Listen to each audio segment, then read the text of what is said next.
It was a simple black and white photograph, the kind you might find in a forgotten attic box or a dusty antique shop only. This one was left on the doorstep of a small suburban house on a gray November morning. No envelope, no note, just a photograph wrapped in brutal paper. Emily thought it must have been delivered to the wrong address. It showed a family of four standing in front of an old farmhouse. A mother, a father, and two children.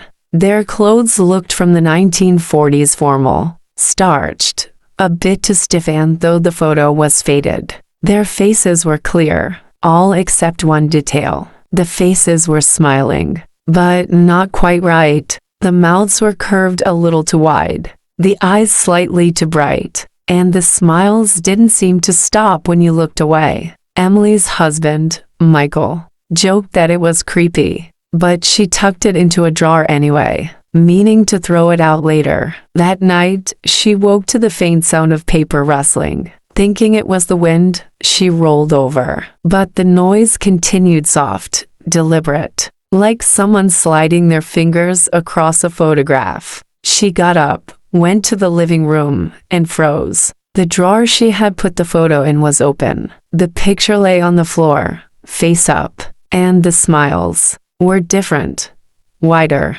closer to laughter now. She stared for a long time, convinced her mind was playing tricks. The next morning, Michael found it propped against the coffee pot, as if someone had left it there to be seen. "You probably forgot you moved it," he said, but his voice lacked conviction. That night, it happened again. This time, she placed the photo in a box, sealed it, and hid it in the closet. But around 2 a.m., she awoke to a faint tapping. When she opened her eyes, the sound stopped. Then came another tap, tap, tap softly against the wall near the closet. Her breath caught. Slowly, she turned her head toward the sound. A low creak followed, the kind of noise wood makes when something inside is pushing outward. She got out of bed, trembling, and opened the closet door. The box sat on the top shelf, exactly where she'd left it, but it was open.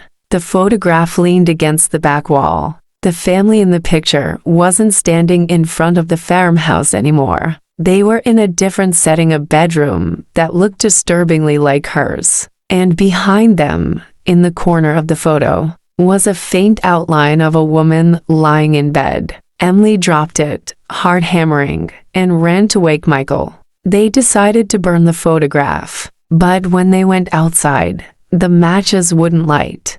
The lighter wouldn't spark. Even when they tore the photo, the pieces seemed to shudder and fold back toward each other like fabric in the wind. Finally, Michael threw it into the fireplace, forcing the flame higher. The photo curled, blackened, and for a brief moment, they both saw movement in the smoke faces, grinning. Then it was gone. They didn't speak of it again. Days passed, and life returned to normal.